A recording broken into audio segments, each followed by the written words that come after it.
Driving to work was kind of challenging. I was really feeling other energies there, and there was lots of traffic, and I tried to avoid traffic, so I went a different way. And I would have arrived on time, but I went for sushi and was 15 minutes late because I felt so hungry, and we make a meal together and usually there's no vegetarian option, and I knew I needed food and it was really good. And then when I got to work, it's a place I'm familiar with, so I felt so safe and at home. I didn't feel an iota of distress. So that's good to remember, that that place is a safe place, and I have some friends that I could talk to if I need to, but not wanting to open this up to too many interpretations because people could project worsening of symptoms onto me, and I don't want that. So I went to the grocery store and I got a little tiny smorgasbord of things that I like to treat myself to healthy treats and food, and it's a way to ground in buying something actual. I bought a few pecans, to see if I like them, because Dr. Mercola says these are really good nuts to eat because they're not too high in protein, and I don't want to buy a big bag of them if I don't quite like them. So we'll see. I bought a little bit of goji berries. I find goji berries quite tasty and calming. These have been in the store, so they're really hard, but once they are out in the warm for a while, like in my room at home, then they get softer. And I got a pack of cocoa runes, which are raw vegan, paleo, gluten-free, and a few banana chips. I used to eat these all the time. I haven't had these in months and months and months. I probably forgot they existed. And oddly enough, my purse was sitting on the ground, and when I went to pick it up, the zap strap was sticking out, even though it's in the secret compartment. And I don't remember leaving the secret compartment open, but it was open and sticking out, reminding me, oh, there's always the zap strap. There are safe people I can call if something happens. But watching for that rhythm, maybe it's all gone. Maybe all I need to do is take extra vitamin C and treat myself to some healthy treats. Banana chip.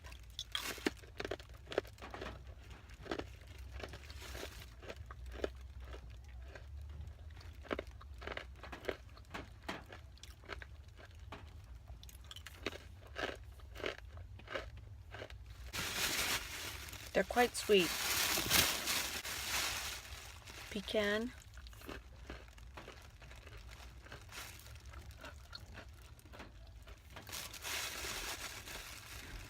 This would be a fun way to eat if I was doing my mobile lifestyle. Just get some stuff at the bulk section.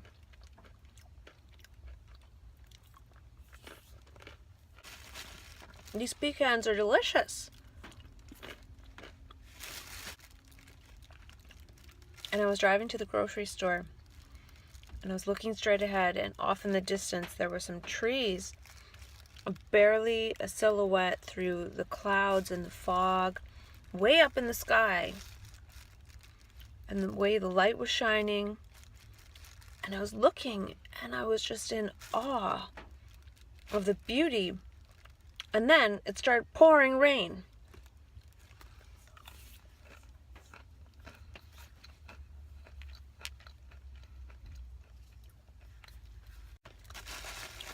And then I figured I would see a rainbow, but I forgot.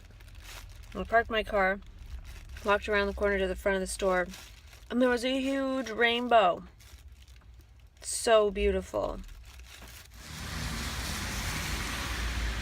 I found the rainbow.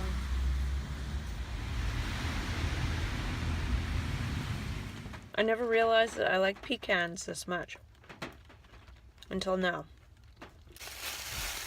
I forgot to check if these are organic, because they might taste really good because they're organic. It doesn't say organic. And I forgot about the one other thing I got. This chocolate bar is sweetened with stevia. So in half the bar there's 1 gram of sugar. They do put some erythritol in there too. So there are some sugar alcohols, 6 grams.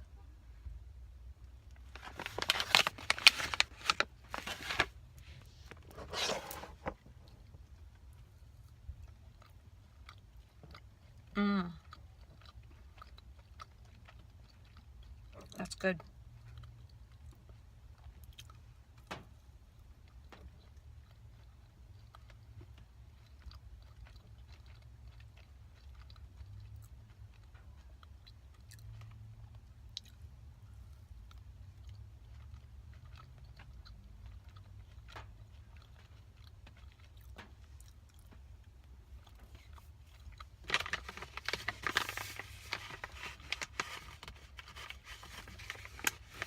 I'm not as hungry today. It finally hit my woman time, so the hunger subsided, for today at least. So the woman time is coinciding with this change in weather, change in season, equinox thing, and the anniversary thing, and things. So I need to be aware. And I'm also wearing my chest strap. I find that it's a gesture towards my heart, that I'm acknowledging it and paying attention to it and monitoring it and caring about it. It's sort of like mindfulness for the heart, but through a gesture. Instead of constantly paying attention to my heart, I put something on that says to my heart, I'm paying attention to you. I know you're in distress. I'm looking out for you. I'm watching out for you. If you get distressed, I'll breathe. I'll turn on an app that will monitor your function. Stuff like that. And the heart knows. The body, the being knows the intention towards each part of it. And it's like a placebo effect. It changes the heart and it responds by saying, okay, maybe I'm not in so much distress if you are giving some of your attention to me and caring about me and stuff like that. Last but not least, I'm going to try a piece of chocolate.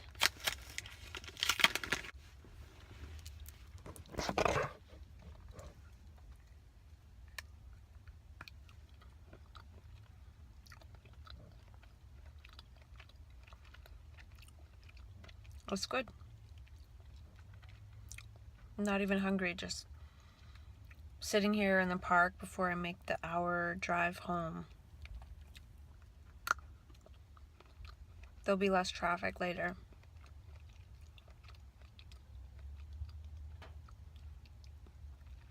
And speaking of monitoring my heart with heartfulness, a gesture of heartfulness, I was asking that energy in my heart, or saying, okay, I understand you're in distress. I know what you're about. I know what this is about. What do you want me to do about it now? What do you want me to do? So I shifted from resisting it to inquiring into it. And that's what I've done all along with this whole mental illness thing. So when this distress comes in my heart and then starts creating a little bit of distress in my mind, saying, well, what do you want me to do? Yes, I feel this. I understand. Tell me more. What do you want me to say to myself or communicate? Stuff like that. Making it into an inquiry instead of resisting it and being afraid of it, wanting it to go away, trying to escape it. And I didn't feel I was overtly trying to escape it, but I wasn't having a dialogue with it. I wasn't questioning it.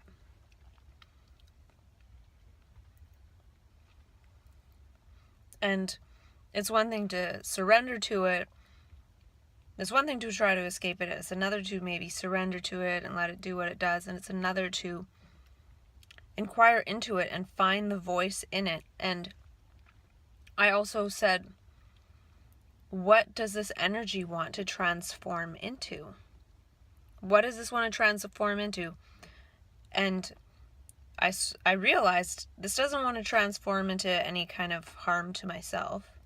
That was obvious. This doesn't want to transform into any kind of harm towards others. I don't want to put this on others. I don't want to concern them or be mean towards people at all. That didn't even enter my mind. But that basic thing was well understood. So it's like a lot of times we put that energy on others by maybe speaking out in a mood, as somebody interprets it as a mood, because the energy is trying to transform and go somewhere.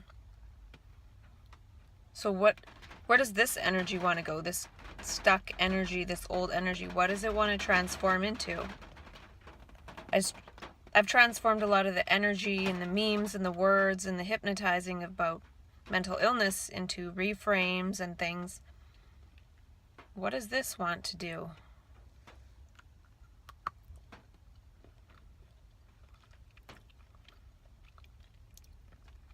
Maybe it wants to temporarily remind me of certain things to keep in mind as I go forward with creating something.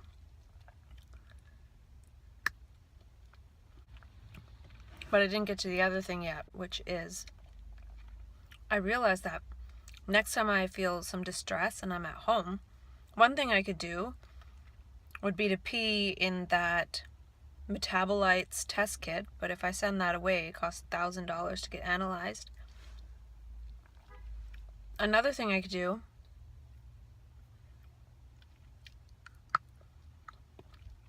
is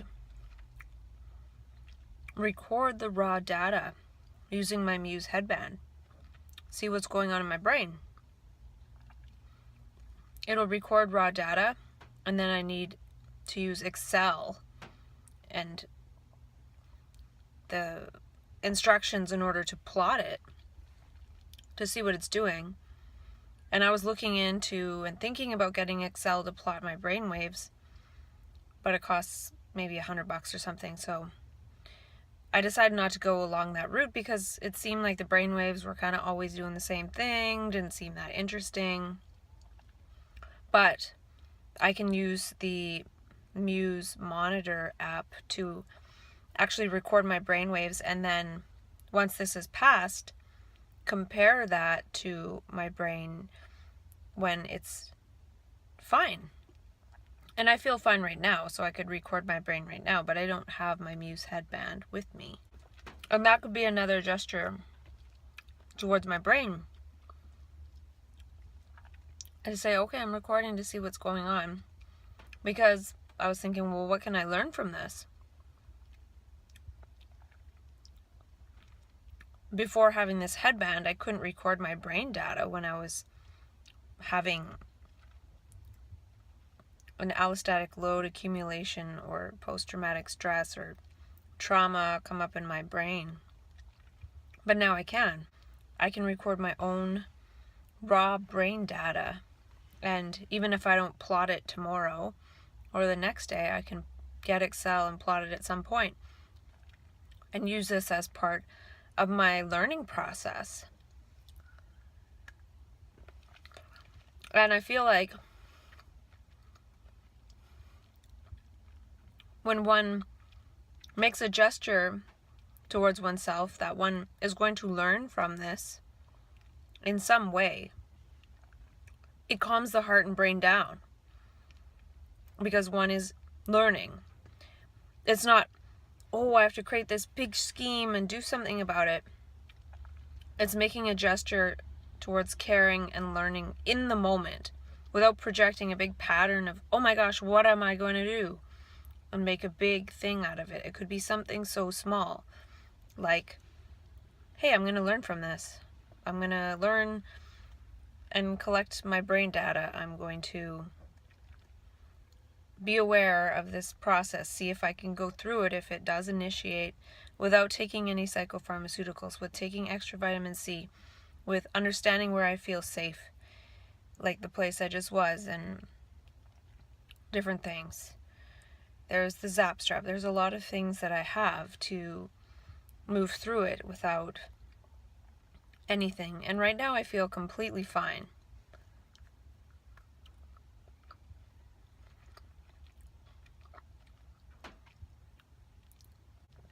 And maybe a gesture of learning is a gesture of caring.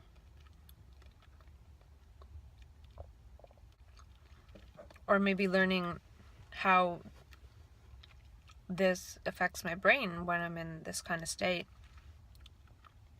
So as I was driving and pondering about, hey, I can get the data from the Muse headband, inquiring and asking the energy, things like that, I feel okay. So we'll see how the next few days go.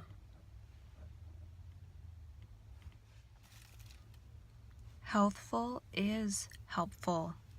And I had an insight while I was driving that the heart is either beating coherently, it's beating with coherence, or it's beating with interference. It's beating in a way that's creating interference patterns, which then communicates the brain to project holographic images and sounds, which interferes with the present moment. And I don't know if that's true, but it seems to be either coherence or interference.